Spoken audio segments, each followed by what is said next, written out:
ओम शांति।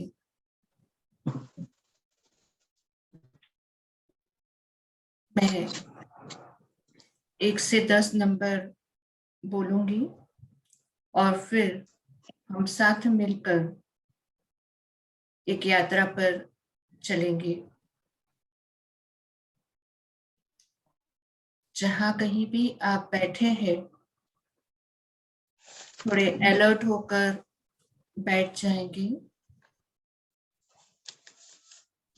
मन और बुद्धि के दरवाजे बाहरी वातावरण से बंद कर लेंगे।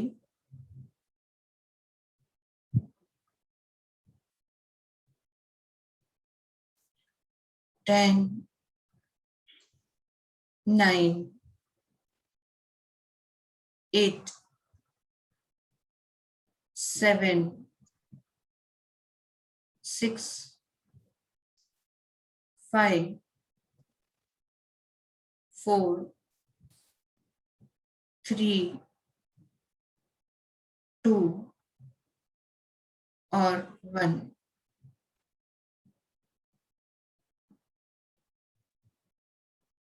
अपने आप को एक बहुत ही सुंदर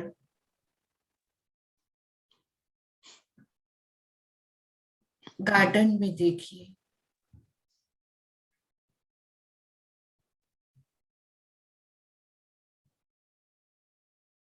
कलरफुल फ्लावर्स से सजा हुआ मनमोहक गार्डन।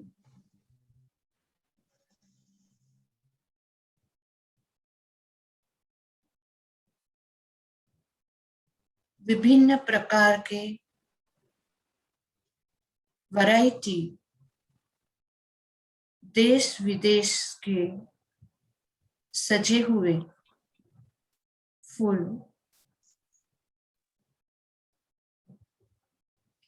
और हम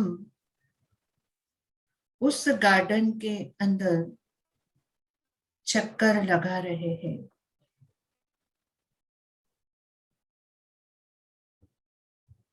साथ साथ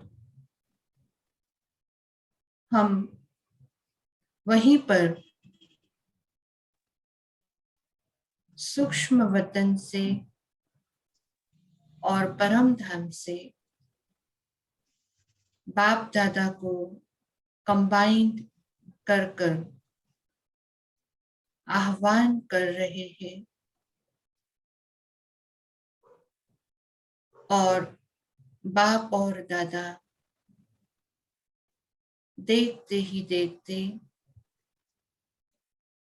परम धाम और सूक्ष्म वतन से अपना स्थान छोड़कर हमारे बाजू में आकर खड़े हो जाते हैं।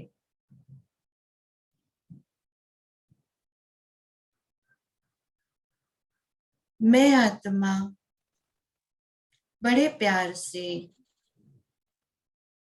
बाप दादा का हाथ अपने हाथों में पकड़ रही हूं। अनुभव करिए कि आपका हाथ बाप दादा के हाथों में है और आप और बाप दादा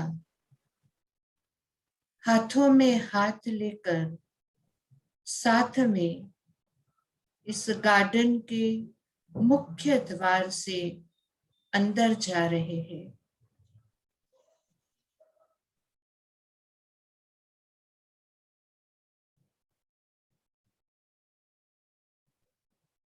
चलते चलते आप बाबा को कह रहे हो कि बाबा ये फूल देखो कितना अच्छा है, इसका कलर कितना अलग है। और दूसरा ये सामने फूल तो देखो बाबा, कितना भी अति सुंदर और आपके नशे का कोई पारा नहीं। ऐसे लग रहा है जैसे ये फूल और ये गार्डन आप पहली बार देख रहे हो। छोटे बच्चे की तरह हम बाप दादा के साथ उस गार्डन में चक्कर लगा रहे हैं। बाप दादा के कदम से कदम मिलाकर, हाथों में हाथ लेकर झूमते हुए उस गार्डन में आगे की ओर बढ़ रहे हैं।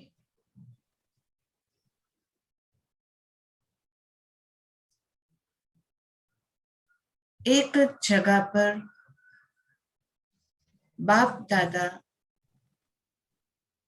और मैं रुक जाते हैं और बहुत ही सुंदर गुलाब का फूल बाबा हमें बताते हैं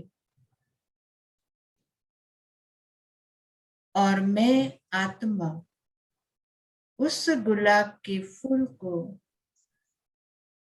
बहुत ही नजदीक से देख रही हूं। उसका रूप, रंग, खुशबू और साथ साथ गुलाब के फूल पर लगा हुआ कांटा।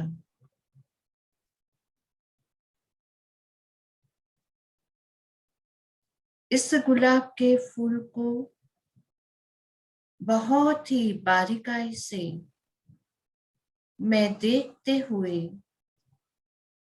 एक रियलाइजेशन में जा रही हूं कि हमारा जीवन भी इस गुलाब के फूल की तरह है, जिसमें कांटे भी हैं, खुशबू भी है, सुंदरता भी है, कलर भी है।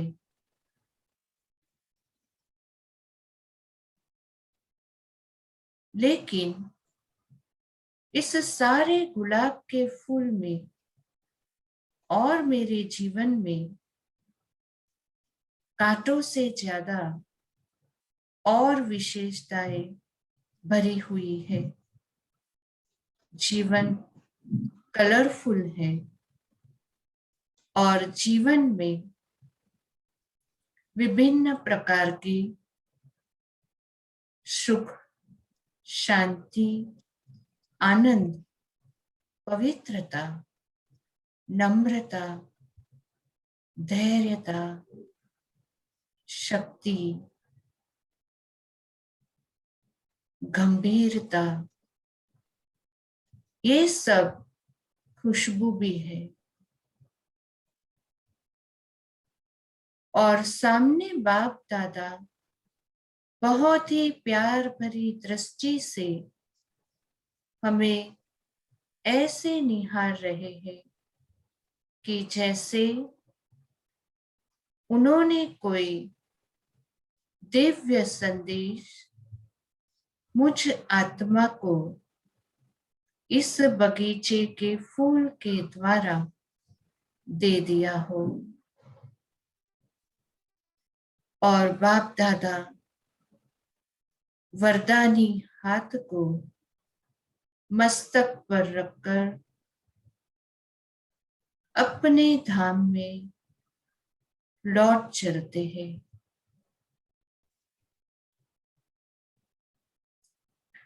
इसी दृश्य से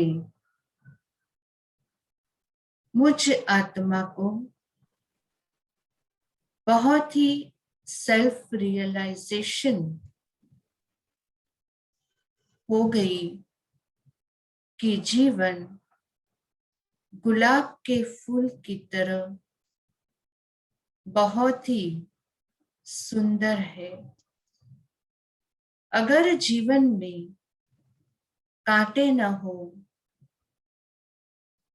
तो गुलाब के फूल की महक और सौंदर्य की कोई भी वैल्यू नहीं।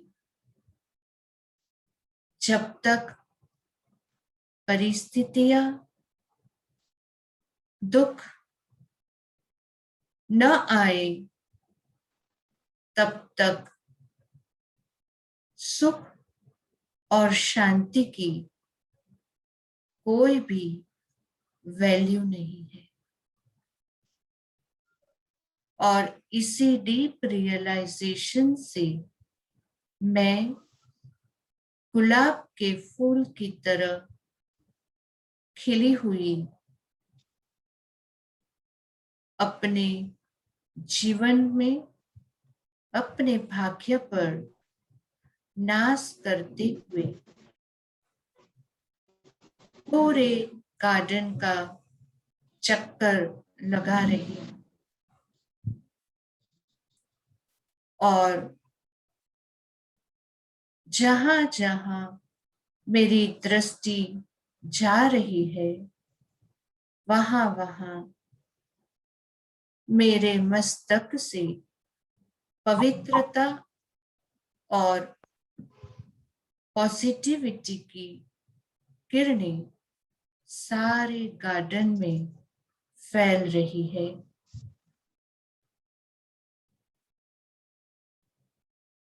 एक गहरी सांस लेंगे और उस सांस में प्योरिटी पवित्रता को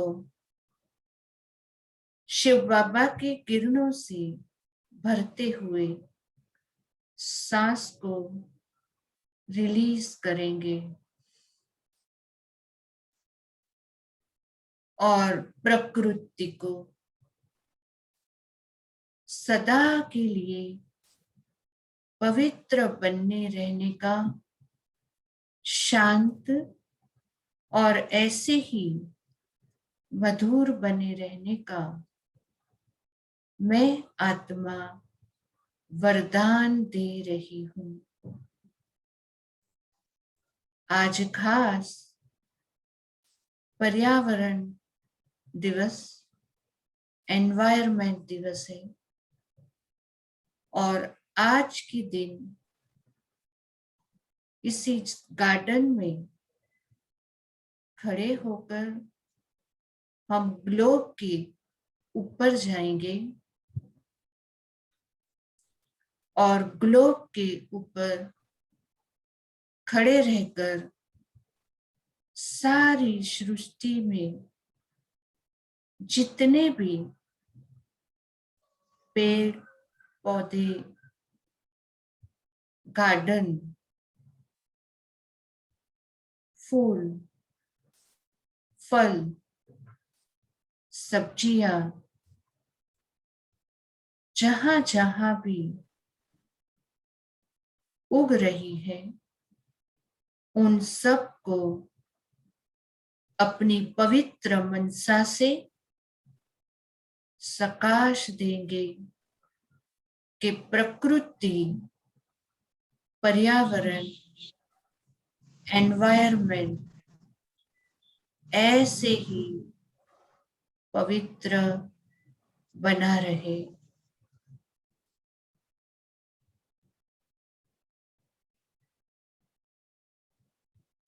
इसी संकल्प से, इसी स्थिति में अब हम आत्माएं ग्लोब से अपने मस्तक सिंहासन पर विराजमान हो जाते हैं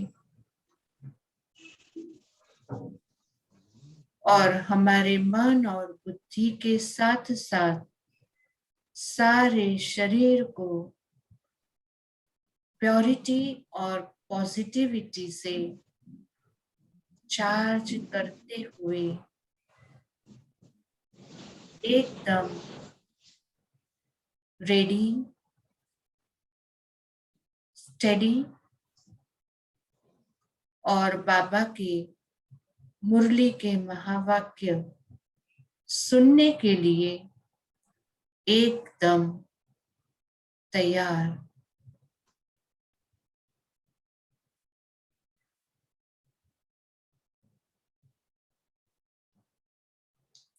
ओम शांति। ओम शांति। इस अवस्था में हम आज के 5 जून के बाबा के महावाक्य सुनेंगे। आज की मुरली में शिव बाबा फिर से जो 2-3 दिन से मुरलियां चल रही है उसके आधार पर ही आज फिर से कह रहे कि एक प्रीत सिर्फ शिव बाबा से रखो और कोई भी देहधारी में अपने मन और बुद्धि को नहीं लगाओ। साथ साथ आज बाबा कह रहे हैं कि जो देवी देवता घराने के होंगे वो सब धीरे धीरे कर आ ही जाएंगे और देवी देवता धर्म की स्थापना के मददगार हम बच्चे जब तैयार होंगे तब विनाश हुआ कि हुआ।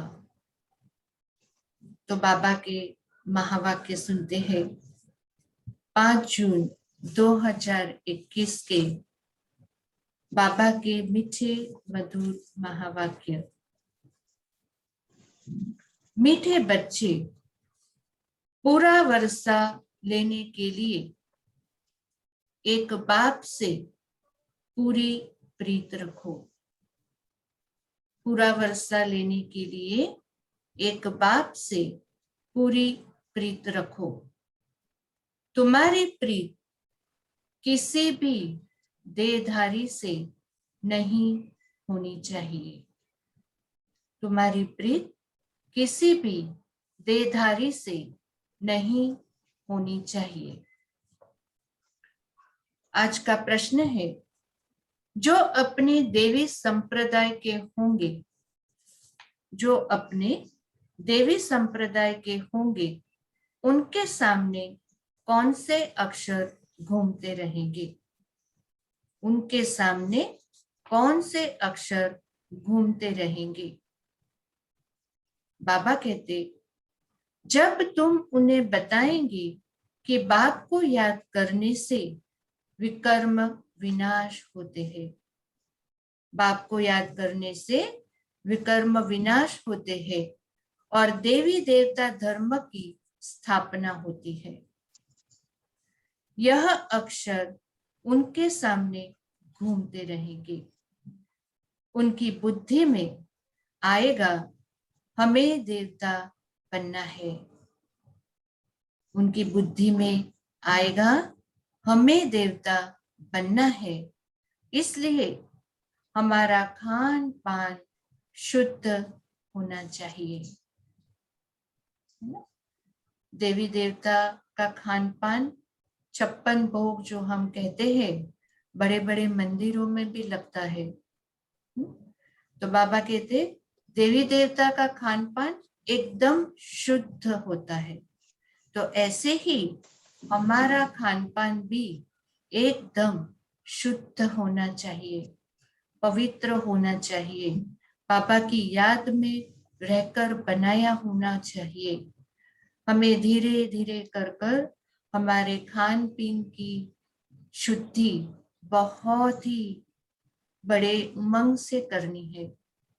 रोज हमें बाबा को बड़े प्यार से अपने हाथों से बाबा की याद में रहकर भोजन बनाकर स्वीकार कराना चाहिए। जब हम बाबा को भोग लगाकर हम ग्रहण करते हैं तो उसमें बहुत ही ताकत है। ये भोजन अमृत बन जाता है और हमारे शरीर में रही हुई बहुत सारी बीमारियां इस भोग से मिट जाती है। तो हो सके उतना इस धारणा को हम हमारे जीवन में पक्का करते चले। आज का गीत है भोलेनाथ से निराला कोई नहीं।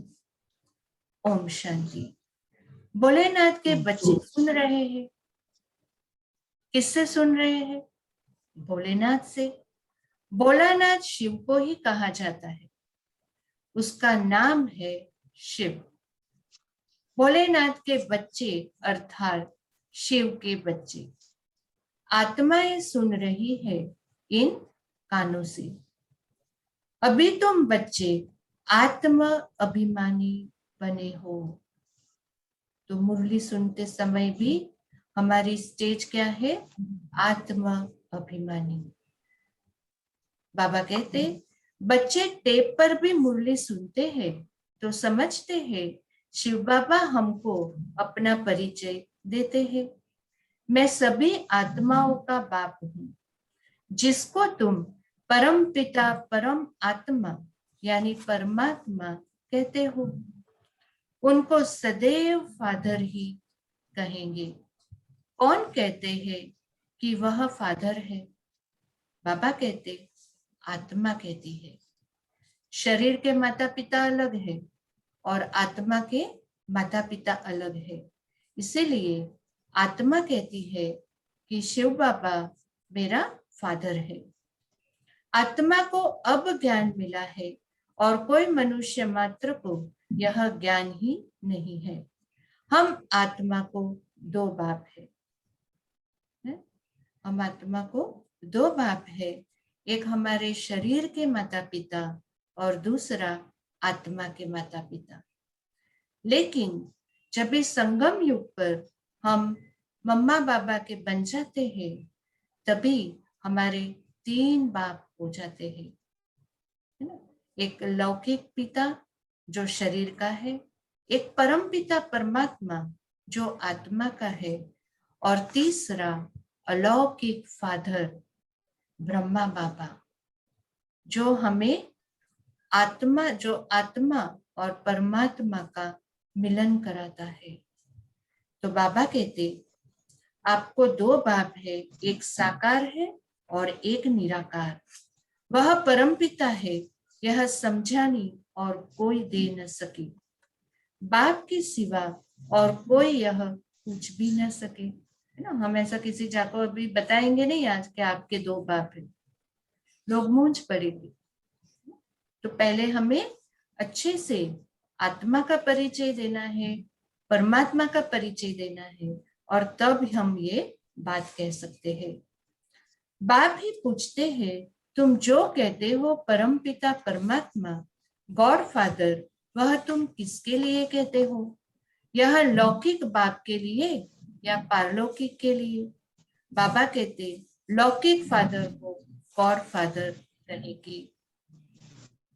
हिंदी में अक्षर भी है परम पिता, वह तो एक ही निराकार है।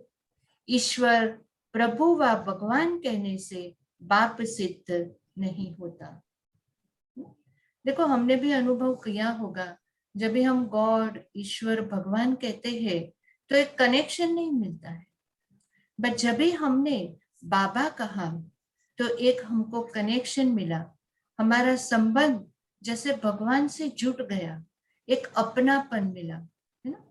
आजकल दुनिया में सब क्या हो रहा है? पर्सनल टच, सब पर्सनल टच के पीछे पड़े हैं। मोबाइल भी पर्सनल टच। तो जब भी हम शिव बाबा कहते हैं तभी हमें एक पर्सनल टच मिलता है। तो बाबा कहते गॉड फादर अक्षर अच्छा है। आत्मा ने कहा वह हमारा गॉड फादर है। लौकिक फादर तो सिर्फ शरीर का बाप है। तुम सबसे पूछा जाता है तुमको कितने फादर्स है? क्या कहेंगे हम?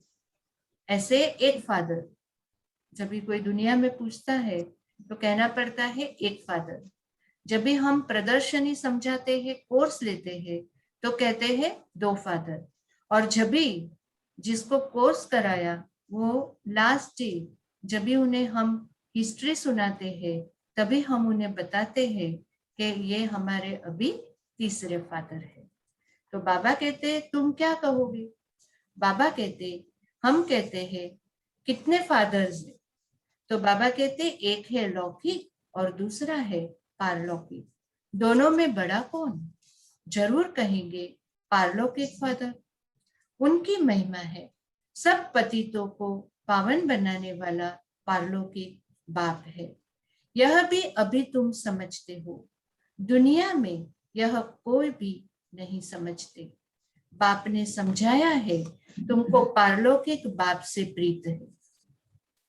पारलौकिक बाप से प्रीत है ना अभी, क्योंकि बाबा ने कहा हमारे जो लौकिक माता पिता भी है वो भी एक आत्मा, और वो आत्मा भी परमपिता परमात्मा की संतान है। इसीलिए उनके माता पिता और हमारे माता पिता एक ही हो गए। इसीलिए बाबा कहते कि तुम्हें पारलौकिक फादर से प्रीत है। औरों की है विनाश काले विपरीत बुद्धि, और तुम बच्चों की है प्रीत बुद्धि। बाबा कहते यह कोई भी नहीं समझते। विनाश का अभी समय है, वही महाभारत की लड़ाई अब लगनी है। एरोप्लेन्स, टैंक्स आदि एक दो को सप्लाई कर रहे हैं, सबको देते जाते हैं। पैसे से जिसको जो चाहे वो देते जाते हैं। बाबा कहते उधार पर भी लेते हैं। विनाश का समय है तो लड़ाई के जो साधन, युद्ध के जो साधन देश में ले रहे हैं, तो बाबा कहते उधार पे भी लेते हैं। फिर बाबा कहते भारतवासी थोड़े ही एरोप्लेन आदि बेचते हैं। तो भारत में तो एरोप्लेन आदि बाबा कहते नहीं बेचते। यह सब चीजें बाहर से आई हुई है। अब जो चीज खरीदी करेंगे तो जरूर काम में लाएंगे। फेंकने से, बाबा कहते हैं फेंकने से तो उसका ये नहीं है ना, पैसे से खरीदा है। वह है विनाश काले विपरीत बुद्धि यादव संप्रदाय, जो यूरोप में रहते हैं। उसमें सब आ गए। भारत तो अविनाशी खंड है। क्यों अविनाशी खंड है? क्योंकि अविनाशी बाप का बर्थ प्लेस है। भारत में ही भगवान आते हैं। इसीलिए भारत भूमि की महिमा है। इसीलिए भारत को माता कहा गया है, और कोई देश को माता का टाइटल नहीं मिला है। धरती माँ, भारत माँ, वंदे मातरम, ये सब टाइटल भारत की भूमि के हैं, क्योंकि भारत की भूमि पर ही परमात्मा आकर अपना बसेरा करता है। तो हमें कितना नाज होना चाहिए कि हम भारत की भूमि के रहने वाले हैं, जहां पर स्वयं परमात्मा आते हैं। बाबा कहते फेंकने के लिए थोड़े ही साधन बनाए जाते हैं। फिर बाबा कहते वह है विनाश काले विपरीत बुद्धि यादव संप्रदाय, और तब जो यूरोप में रहते। भारत अविनाशी खंड है, क्योंकि अविनाशी बाप का बर्थ प्लेस है। बाप आते ही तब है जब पुरानी दुनिया खत्म होनी है, और जन्म वहां लेते हैं जहां कभी खत्म नहीं होता, नहीं होना है। बाबा कहते बाप आया था तब तो शिव जयंती मनाते हैं, परंतु उन्हों को क्या पता कि शिव बाबा कब आते हैं।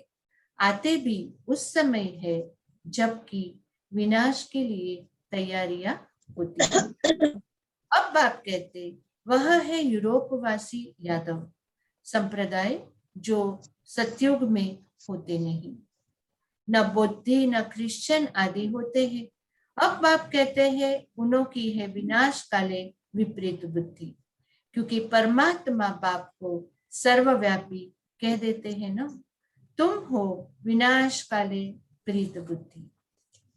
तो आज सारा दिन हम चेक करेंगे कि हमारी कितनी प्रीत बुद्धि एक बाबा से जुटी हुई है। क्या बार बार हमें देहधारियों की स्मृति आती है और बाबा से हमारा कनेक्शन टूट जाता है? इसको हम चेक करेंगे। बाबा कहते, तुम समझते हो हमने 84 जन्म लिए हैं। 84 जन्मों में पाप आत्मा तमो प्रधान बन गए। भारतवासियों के ही 84 जन्म है। अब नाटक पूरा होता है ना? विनाश हुआ। बाबा कहते सब एक्टर्स जब धरती पर आ जाएंगे, नाटक पूरा होगा और पर्दा उठ जाएगा। तो बाबा कहते तुमको बाप राजयोग सिखला रहे। यह है सबकी कयामत का अर्थात मौत का समय। कयामत का समय। बाबा कहते हैं उन यादवों को भी ईश्वर से प्रीत नहीं है, इसलिए विनाश काले विपरीत बुद्धि कहा जाता है। यूरोपवासी की बात कर रहे हैं ना बाबा। कोई भी देहधारी मनुष्य से प्रीत नहीं लगानी है। आज की ये धारणा क्या है? कोई भी मनुष्य देहधारी से प्रीत नहीं लगानी है। वह तो रचना है, उनसे वर्षा मिल न सके। भाई को भाई से वर्षा थोड़ी ही मिलता है। यह तो अच्छी रीति समझाया है। तुम बच्चे अभी समझते हो कि उनकी है विनाश काले विपरीत बुद्धि और तुम्हारी है प्रीत बुद्धि। इसमें जो तीव्र प्रीत वाले हैं बाप से पूरी प्रीत रखते हैं। हम बाबा से 21 जन्म स्वर्ग का वर्षा लेते हैं। वह बाबा ही सत्य बताते हैं और कोई से प्रीत नहीं रखनी है। तो आज की ये बहुत ही बाबा हमें ठोक ठोक कर ये पॉइंट हमारी बुद्धि में बाबा धारण करने को कह रहे हैं। फिर बाबा कहते जब नया मकान बनाते हैं तो फिर नए मकान की ही स्मृति रहती है, उधर ही प्रीत लग जाती है। समझा जाता है पुराना मकान टूट जाना है, तो हम भी पुरानी दुनिया से दिल तोड़ते जाते हैं। बाप कहते हैं दिन प्रतिदिन वायुमंडल खराब होता जाएगा। वो समय अभी चल रहा है। दिन प्रतिदिन सिचुएशंस बहुत ही अलग, बहुत ही डिफिकल्ट होते जाती है। लेकिन हम बाबा के बच्चे, बाबा कहते हैं ना बिल्ली के पुंगरे सेफ है, तो ऐसे हम बच्चे हमारे ज्ञान योग और धारणा से ऐसी महामारी में भी सेफ है। बाबा कहते देखते हो कितने हंगामे होते हैं, तो समझेंगे कि बस अभी खलास होते हैं। हमको जाना नई दुनिया में है, तो नई दुनिया को याद करना पड़े। माँ बाप मित्र संबंधियों को याद करते हुए भी फिर देवी देवताओं को कितना याद करते हैं। बाबा कहते पानी में स्नान करते हैं, उनको पतित पावनी कहते हैं।